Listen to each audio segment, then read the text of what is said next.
ज़्यादातर physically strong होने की बात होती है। अपनी फिजिकल फिटनेस के हवाले से लोग अपने आप को स्ट्रांग शो करते हैं, इसलिए कि उसे नापा तोला या परखा जा सकता है।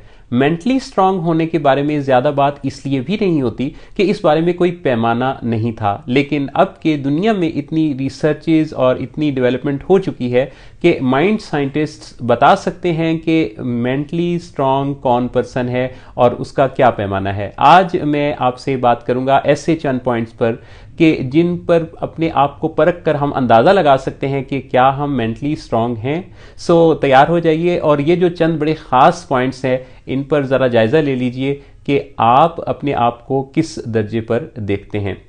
सबसे पहला जो पॉइंट है मेंटली स्ट्रांग लोगों का, वो ये देखा गया है कि वो अनकंफर्ट जोन से बचते नहीं हैं, अनकंफर्टेबल सिचुएशंस को अवॉइड नहीं करते और जहनी तौर पे तैयार रहते हैं इस चीज़ के लिए कि ज़िंदगी में बहुत सारी ऐसी सिचुएशंस आएंगी जहां आपको हो सकता है कि किसी मुश्किल वक्त का सामना हो, आपकी मर्ज़ी के मुताबिक हालात नहीं होंगे, मर्ज़ी के मुताबिक रिजल्ट्स नहीं होंगे, लेकिन वो फिर भी अपना सफ़र जारी रखेंगे।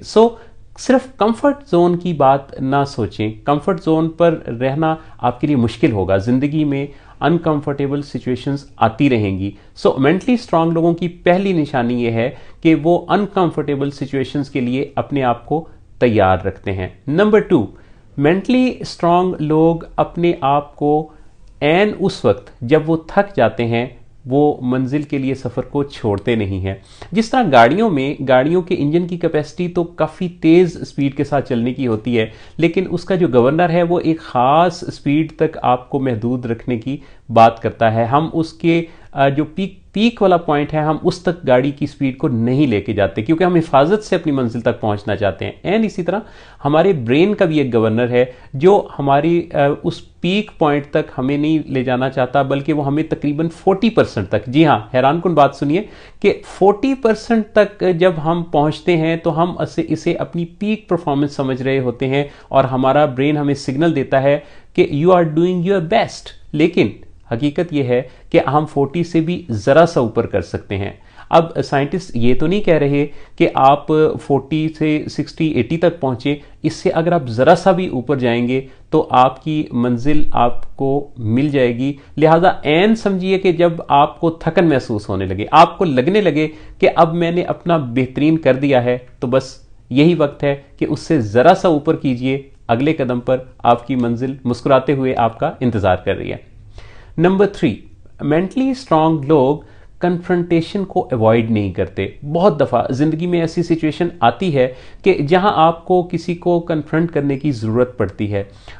मिसाल के तौर पे हम किसी जगह किसी चीज़ का कोई ऑर्डर करते हैं और उस ऑर्डर के मुताबिक हमें वो चीज़ नहीं मिलती, उससे तब्दील शुदा मिलती है, या उसका जो कहा गया उसके मुताबिक नहीं है, या कुछ और ही आ जाता है। बाज़ औक़ात ऑनलाइन शॉपिंग में भी आप देखिए कि आपने ऑर्डर कुछ किया होता है, मिलता कुछ और है।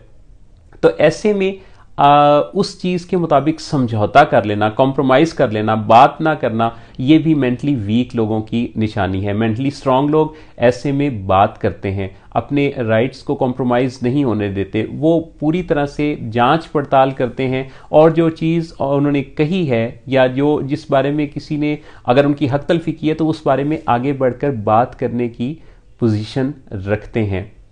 नंबर 4, मेंटली स्ट्रांग लोग वो होते हैं जो कि स्केप को अवॉइड करते हैं। स्केप को अवॉइड करने का मतलब ये कि जब आपके पास कोई ऐसी सिचुएशन आती है जब आप काफ़ी उलझन में होते हैं, जब आप कुछ कंफ्यूज से हो जाते हैं, तो ऐसे में आप अपनी जो कोशिश है वो तर्क नहीं करते, बल्कि आप उस सफ़र को, उस कोशिश को मज़ीद स्ट्रांग बनाते हैं। इसको मैं यूँ डिफ़ाइन करूँगा कि जैसे कुछ लोग किसी ख़ास कोशिश को जारी रखते हुए अचानक जब किसी जगह किसी पॉइंट पे आके कंफ्यूज हो जाते हैं तो वो क्या करते हैं कि वो थोड़ा अवॉइड करने लगते हैं। कुछ लोगों को अवॉइड करने का तरीका ये होता है कि वो सोशल मीडिया पर ज़्यादा चले जाते हैं। कुछ लोगों को अवॉइड करने का तरीका ये होता है कि वो मूवीज़ ज़्यादा देखना शुरू कर देते हैं। कुछ लोगों का अवॉइड करने का तरीका ये होता है कि वो खाना ज़्यादा खाना शुरू कर देते हैं।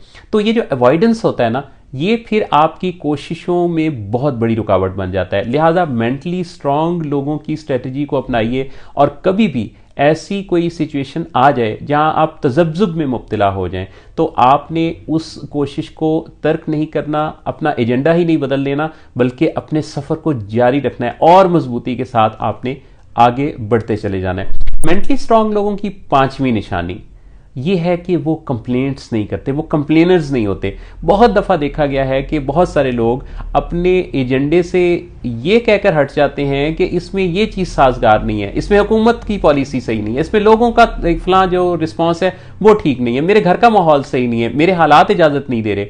नहीं, ये मेंटली स्ट्रांग लोगों की का वतीरा नहीं हुआ करता। मेंटली स्ट्रांग लोग इन तमाम चीज़ों से बेनियाज और लापरवाह होकर आगे बढ़ने की बेहतरीन सकत रखते हैं और वो अपने हालात मामलात की जिम्मेदारी खुद ओन करते हैं। लिहाजा ये लोग रिस्पॉन्सिबिलिटी लेने वाले होते हैं, दूसरों पर ब्लेम लगाने वाले नहीं। मेंटली स्ट्रांग लोगों की छठी निशानी क्या है? इनकी जो सिक्स्थ निशानी है वो ये है कि मेंटली स्ट्रांग लोग अगले स्टेप पर नज़र रखते हैं। यानी ये इस मिसाल को मैं यूँ समझाऊंगा कि जैसे अगर आपने पहाड़ की चोटी सर करनी हो, तो अगर आप चोटी पर नज़र रखेंगे तो है तो ये बड़ी अच्छी बात, बज़ाहिर तो ये बड़ा अच्छा साउंड दे रही है कि चोटी पर आपकी नज़र है, लेकिन चोटी तक पहुंचने के लिए आपका अगला कदम बढ़ना ज़रूरी है। और अगला कदम आपने जिस जगह रखना है वो जगह कैसी है उसकी परख होना, वो कहीं कोई ऐसी जगह तो नहीं है जहां से आप फिसल सकते हो या कोई खाई तो नहीं है, तो आपने अगले कदम पर नज़र रखनी है। लिहाजा मेंटली स्ट्रांग लोग स्टेप बाय स्टेप प्लानिंग के साथ चलते हैं। वो यकदम ऐसी ऊंचाई पर नज़र नहीं रखते कि जिसमें दरमियान वाले स्टेप्स ही भूल जाएं। हम में से अक्सर लोग अपने वेट सॉल्यूशंस की बात करते हैं और अगर उनका वेट 100 kg है और अगर वो उसको 76 kg पर लाना चाहते हैं तो वो गोल रखते हैं 100 kg से 76 पर आने का, जिसकी वजह से वो कामयाब नहीं हो पाते। 100 kg रखने वाला वज़न या अगर आप 90 kg वज़न रखते हैं तो आपको फिर 1 kg लेस का गोल रखना चाहिए। 90 kg वाला अगर 89 kg का गोल रखेगा तो वो अचीव कर लेगा, लेकिन अगर 90 kg वाला 70 kg का गोल रखेगा तो वो एकदम से जंप करके आ नहीं सकेगा और चंद ही दिनों में हार जाएगा। मेंटली स्ट्रांग लोगों की एक और बहुत अहम निशानी ये है कि ये अपनी कुछ ख़ास वैल्यूज़ रखते हैं और वैल्यूज़ भी काफ़ी स्ट्रांग किस्म की। आमतौर पे आपने देखा है कि हम में से कई लोग ऐसे होते हैं कि जो कोई प्लान करते हैं, कोई फाइनेंशियल फिटनेस का प्लान करता है, कोई हेल्थ फिटनेस का प्लान करता है, कोई किसी और गोल को अचीव करने का प्लान रखता है, लेकिन होता क्या है कि चंद दिनों की कोशिश और फिर बात आई गई हो गई। लेकिन जो मेंटली स्ट्रांग लोग होते हैं वो बहुत सोच समझ कर कदम उठाते हैं, प्लानिंग करते हैं और फिर उन चीज़ों को डिफाइन इस तरीके से करते हैं कि वो उनकी वैल्यू बन जाए। लिहाजा मेंटली स्ट्रांग लोग वैल्यूज़ के मामले में भी बहुत स्ट्रांग होते हैं और ये तय करते हैं, एक तयशुदा मंसूबे के तहत अपनी उन चीज़ों को डिफाइन करते हैं, अपने गोल्स को इलेबोरेट करते हैं, उनके साथ पूरी वजाहत के साथ उन्हें डिफाइन करते हैं और फिर उसकी कोशिश के हवाले से जब इतनी ज़्यादा तरजीहात के साथ वो लेकर के चलते हैं तो उनका कमज़ोर पड़ना फिर उनके लिए मुमकिन नहीं होता, बल्कि वो हर कदम पर अपने आप को इसलिए मजबूत पाते हैं कि वो उनकी वैल्यू होता है।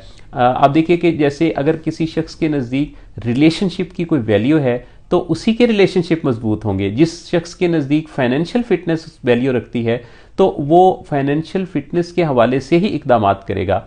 लिहाजा मेंटली स्ट्रांग लोगों की अहम तरीन निशानी ये है कि वो बहुत स्ट्रांग वैल्यूज़ रखते हैं। सो तयन कर लीजिए कि आप अगर मेंटली स्ट्रांग बनना चाहते हैं, बहुत मुमकिन है कि इनमें से इन 7 निशानियों में से कोई 3 किसी में पाई जाएं, किसी में 4 पाई जाएं, हो सकता है किसी में 2 हों या किसी में 7 हों, कोई ऐसा लकी भी हो सकता है। अपने आप को कभी भी अंडररेट ना करें। अगर आप में से कुछ ऐसे हैं जिनमें इसमें से कम निशानियां पाई जाती हैं तो इसका मतलब ये नहीं है कि आप अनलकी हैं, इसका मतलब ये नहीं कि आप ये कर नहीं सकते, बल्कि जब जागें तब सवेरा के उसूल के तहत आप प्लान कर सकते हैं कि इस बारे में जिद्दोजहद और कोशिश शुरू कर दें और आप ग्रेजुअल प्रोसेस के थ्रू करते करते मेंटली स्ट्रांग हो जाएंगे। जो काम हमें करना नहीं आता ना, वो काम अगर हम करना शुरू कर दें तो शुरू में तो हम वो वैसा नहीं करते जैसा कि बिल्कुल अप टू द मार्क या 100%, लेकिन कुछ ही अरसे बाद आप उसमें अपग्रेड होकर पहले से ज़्यादा रिजल्ट्स प्रोड्यूस करने लगते हैं और फिर कुछ और वक्त गुजरता है तो आप उस काम की मास्टरी हासिल कर लेते हैं। इसीलिए कहते हैं कि दुनिया में कोई भी काम करने वालों के बारे में, बेस्ट का परफॉर्म करने वालों के बारे में जब रिसर्च हुई तो पता चला कि कोई भी शख्स किसी भी काम में जब 10,000 घंटे गुजार लेता है ना, तो वो उसकी मास्टरी हासिल कर लेता है। सो ये जो वक्त गुजारना है उस खास काम पर, ये एक बहुत बड़ा एज है और आपके लिए बहुत बड़ा एडवांटेज साबित होता है। लिहाजा प्लान कर लीजिए, अगर आपको मेंटली स्ट्रांग बनना है तो इस बारे में कोशिश शुरू कर दीजिए। यकीनी तौर पे आप अपनी मंजिल को पाएंगे। मेरी दुआ आपके साथ है। अल्लाह रब्बुल इज़्ज़त आपको बेहतरीन ज़िंदगी दे, बेहतरीन ज़हनी मजबूती और बेहतरीन ताकत और सलाहियतों के साथ आप वो कर दिखाएं जो कर दिखाने के लिए आप इस ज़मीन पर भेजे गए हैं। अल्लाह आप सबका हामी नासिर हो।